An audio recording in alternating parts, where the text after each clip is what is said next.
Este ano de 2022, a China está na presidência do BRICS. Por isso, vamos fazer uma série de reportagens para entender o funcionamento desse grupo econômico. Em 4 episódios, você vai ver as áreas de interesse comum dos 5 países e também os principais resultados desse mecanismo de cooperação. E já nessa primeira reportagem, nós vamos ouvir especialistas brasileiros sobre o assunto.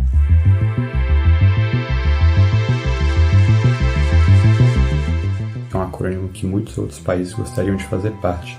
Tanto que o mundo emergente foi que garantiu o crescimento econômico do mundo ainda em 2008, quando a gente teve a grande crise da subprime. O grupo econômico é formado por Brasil, Rússia, Índia, China e África do Sul, que em inglês é South Africa, por isso S ao final da sigla. Mas ao contrário do que muita gente pensa, o BRICS não é um bloco econômico formal, como o Mercosul ou a União Europeia. O BRICS ele ainda não pode ser considerado efetivamente um bloco econômico porque ele falta aquelas etapas clássicas, né, de criação de uma zona preferencial de comércio, depois de uma zona de livre comércio, depois de uma união aduaneira e etc. Mas hoje o BRICS ele pode ser considerado um fórum, né, de cooperação e também de trocas de experiências, né, e também de construção de uma ordem econômica diferente da atual que nós temos, né? Ou seja, para reforçar inclusive os seus membros. Quais são os principais resultados do mecanismo de cooperação do BRICS? Para além de uma aproximação dos 5 países, que em si já deveria ser vista com bons olhos, né?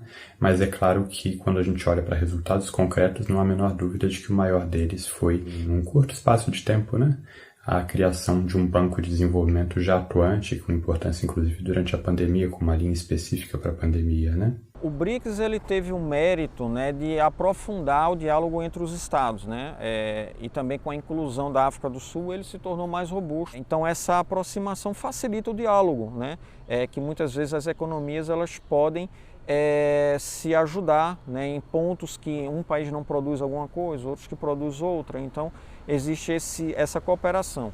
Um exemplo, o Brasil é um grande produtor de matérias primas, né, também de bens primários, né, um grande produtor em termos agropecuários, mas o Brasil não é autossuficiente na produção de fertilizantes para o campo, a Rússia já é, então existe essa cooperação nesse sentido. Cooperação que não fica só no campo econômico. Um programa de capacitação online em jornalismo internacional do BRICS já aconteceu este ano. O treinamento foi lançado em conjunto pelas instituições membros da presidência do BRICS Media Forum. It's a pragmatic cooperation program under the framework of the BRICS Media Forum, aiming to strengthen people-to-people exchanges and cooperation among the BRICS countries. And second, it was also expected to help improve the skills of media professionals from the BRICS countries and to provide them with a platform for mutual exchanges and learning. As palestras ficaram por conta de acadêmicos e jornalistas experientes dos 5 países, num grande intercâmbio entre os 25 profissionais que participaram. Que benefícios um mecanismo cooperativo do BRICS traz para o Brasil? Imagina o quanto o Brasil teria que gastar em termos de publicidade se fosse para ter a exposição mundial que teve por meio dos BRICS. O Brasil é um grande parceiro econômico da China, né? Inclusive a China é responsável pelo saldo positivo da balança pagamento do Brasil, né? Ou seja, sem a China o Brasil teria extraordinárias dificuldades de exportação de seus produtos agropecuários. O Brasil é extremamente importante para a China do ponto de vista de segurança alimentar, porque a gente exporta muita soja, né? Então são países que cooperam bastante nesse sentido, né?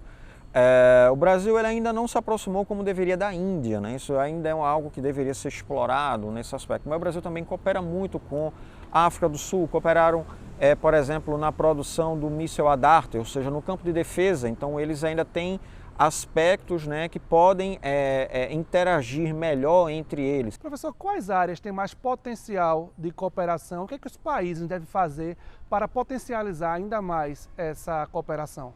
No campo de vista econômico, eu vejo realmente o maior potencial, né? No campo militar não, mas no campo de vista político, ou seja, de cooperação entre esses estados, eles têm crescido ao longo do tempo. Mas deveriam ter pelo menos em mente que a construção de um mundo mais igualitário, mais homogêneo, ou pelo menos menos heterogêneo, né? Menos absurdamente heterogêneo, passa pelo uso de outras moedas no plano internacional, reduzindo, portanto, esse privilégio exorbitante do dólar. Então eu acho que essa é uma das frentes centrais. Qual é o papel do mecanismo de cooperação do BRICS no desenvolvimento e também na cooperação internacional? E esses 5 países, portanto, que hoje constituem os BRICS, devem, na minha opinião, aparecer como representantes de todos os países do sul global, né? Devem se lembrar, claro que tem centenas de outros países cujas vozes não têm sido ouvidas. É importante lembrar, né, que a China tem um conceito muito sofisticado de harmonia, né, que é um conceito de harmonia que não envolve apenas a própria China, mas também todo o seu entorno estratégico nesse sentido. Então, por isso que para a China é tão importante que o mundo ele esteja harmônico, né? É um princípio confuciano extremamente relevante. Então, esses mecanismos eles favorecem que os países eles tenham uma maior aproximação, tenham um maior diálogo, né, que vem se fortalecendo ao longo do tempo. E no próximo episódio você vai conhecer a cachaça, uma bebida tipicamente brasileira que tem exportação garantida para a China. Com imagens de Fernanda Siqueira, Luiz Boaventura, numa coprodução entre o Diário de Pernambuco e a Rádio Internacional da China.